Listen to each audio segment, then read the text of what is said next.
भाई हाजीपुर सीट पर तो कोई चर्चा की गुंजाइश ही नहीं है ना। हाजीपुर मैं पहले भी कह चुका हूँ, मेरे नेता के अधूरे कार्यों को, और ये किसी भी पुत्र का धर्म होता है कि वो अपने पिता के अधूरे कार्यों को पूरा करे। नमस्कार, देख रहे हैं झकास भारत और मैं रविकांत। अभी चिराग पासवान आए हैं और हाजीपुर को लेकर कहना है कि कोई गुंजाइश नहीं है। बाकी यूनिफॉर्म सिविल कोड और महागठबंधन की बैठक को लेकर क्या कुछ कह रहे हैं, सुनेंगे तमाम बातें इस वीडियो के जरिए। भाई इस पे कहना क्या है, विपक्षी एकता का प्रयास कर रहे हैं। बहरहाल पहली बार थोड़ी गंभीरता जरूर विपक्षी एकता में देखने को मिली है। इससे पहले हम लोगों ने देखा कि सिर्फ तस्वीरें खिंचाने के लिए सब साथ आते थे, पर इस बार जो बार बार इन लोगों की बैठक हो रही है, पर ये आने वाला समय ही बताएगा कि इन बैठकों का कोई निष्कर्ष निकलता है कि नहीं निकलता है। देखिए, स्वाभाविक है एक साथ एक मंच पर आकर चर्चा करना आसान है, पर साथ मिलकर, और ख़ास तौर पर कई ऐसे राज्यों में साथ मिलकर चुनाव लड़ना जहां पर एक दूसरे के खिलाफ ही, जिनकी राजनीति हमेशा से रही है, राज्यों का नाम लेने की ज़रूरत नहीं है, पर कई ऐसे उदाहरण हैं जहां पर जो दल साथ में बैठे हैं उनके खिलाफ ही उन लोगों ने अपनी राजनीति करने का काम किया है। तो ऐसे में चुनाव में जब ये लोग जाएंगे, तब तक क्या ये विपक्षी एकता बरकरार रहेगी? इस विपक्ष का नेतृत्व कौन करेगा?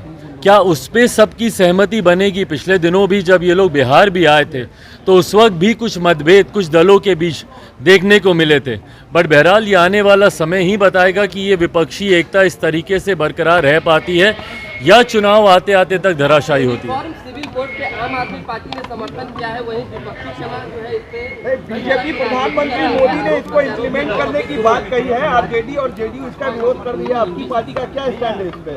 भाई देखिए, यूनिफॉर्म सिविल कोड की जहाँ तक बात है, भारत विभिन्नताओं का देश है और भारत की खूबसूरती ही यही रही है कि जितनी भी विभिन्नताएं हैं यहाँ पर, हर किसी को अपनी पहचान इस देश में रहते हुए मिली है।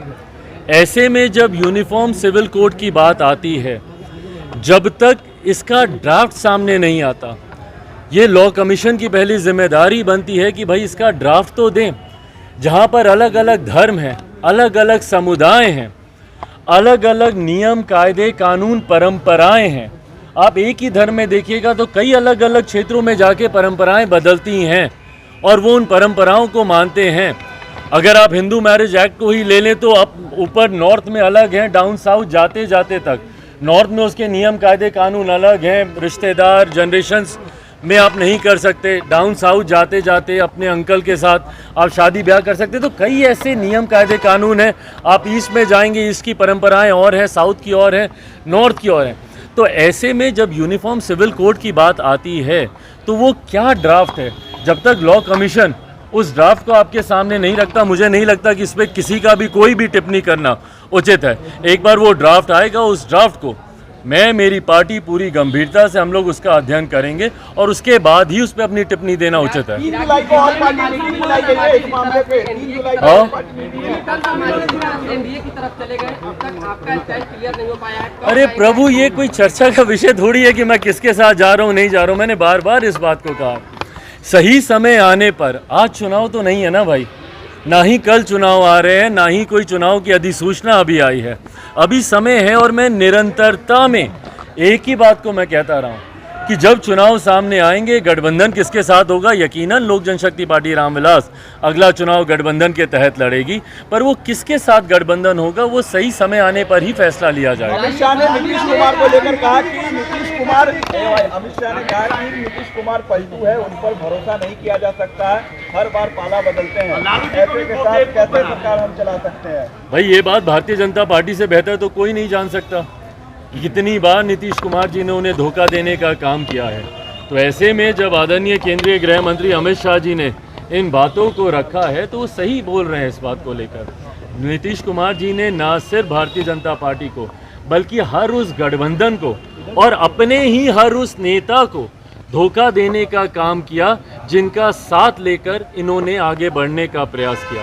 भाई दूसरे दल तो दूर की बात है, जिन्होंने अपने नेताओं को नहीं छोड़ा हो। कोई भूल सकता है इन्होंने जौहर साहब के साथ क्या किया या दिग्विजय बाबू के साथ क्या किया?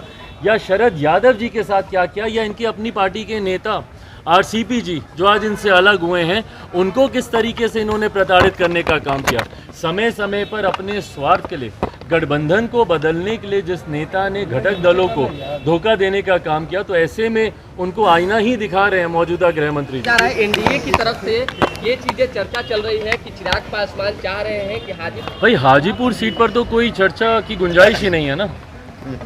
हाजीपुर मैं पहले भी कह चुका हूँ, मेरे नेता के अधूरे कार्यों को, और ये किसी भी पुत्र का धर्म होता है कि वो अपने पिता के अधूरे कार्यों को पूरा करे।